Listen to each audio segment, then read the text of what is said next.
Halo guys, welcome back to my YouTube channel. Perkenalkan, nama saya Kak Sinta Agatha, NIM 17170521248 kelas 7B.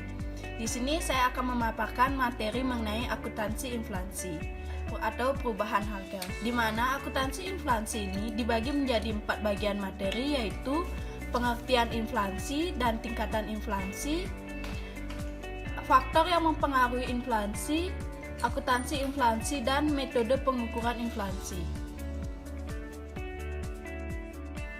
Materi yang pertama yaitu pengertian inflasi dan tingkat inflasi.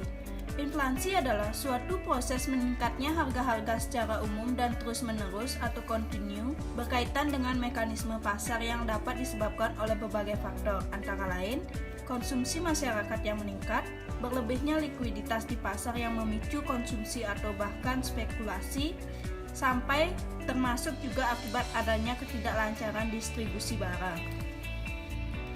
Tingkat inflasi adalah tingkat perubahan harga secara umum yang dapat dinyatakan dengan rumus sebagai berikut. Rate of inflation year T sama dengan price level year T kurang price level year T kurang L dibagi price level Y year T kurang L.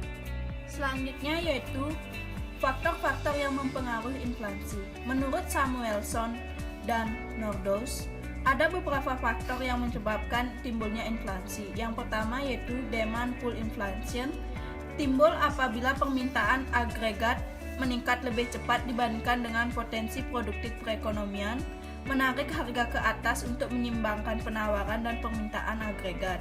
Yang kedua yaitu cost push inflation or supply shock inflation, inflasi yang diakibatkan oleh peningkatan biaya selama periode pengangguran tinggi dan penggunaan sumber daya yang kurang aktif.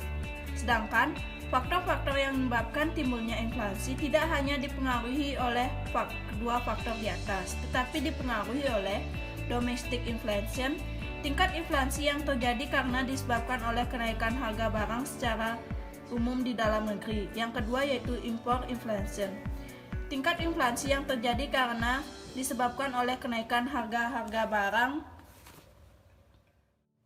Selanjutnya yaitu akuntansi inflasi. Metode yang digunakan dalam akuntansi inflasi sama dengan metode penentuan laba.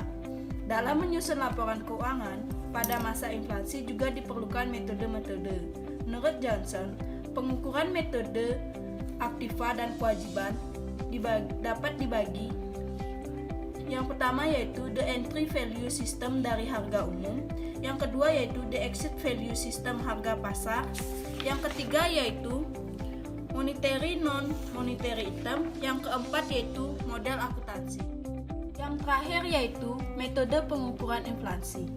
Suatu kenaikan harga dalam inflasi dapat diukur dengan metode menggunakan indeks harga. Ada beberapa indeks harga yang dapat digunakan untuk mengukur laju inflasi menurut Nopirin, antara lain yang pertama itu Consumer Price Index, indeks yang digunakan untuk mengukur biaya atau pengeluaran rumah tangga dalam membeli sejumlah barang bagi keperluan kebutuhan hidup. Yang kedua yaitu Producer Price Index atau dikenal dengan Wholesale Price Index, indeks yang lebih menitik beratkan pada perdagangan besar seperti harga bahan mentah, bahan baku, atau barang setengah jadi. Yang ketiga yaitu GNP Deflator. GNP Deflator ini merupakan jenis indeks yang berbeda dengan indeks CPI dan PPI, di mana indeks ini mencangkup jumlah barang dan jasa yang termasuk dalam hitungan GNP, sehingga jumlahnya lebih banyak dibandingkan dengan kedua indeks di atas. Sekian pemaparan materi akuntansi inflasi perubahan harga yang bisa saya sampaikan. Terima kasih. Jangan lupa like, comment, and subscribe. Thank you. Muah.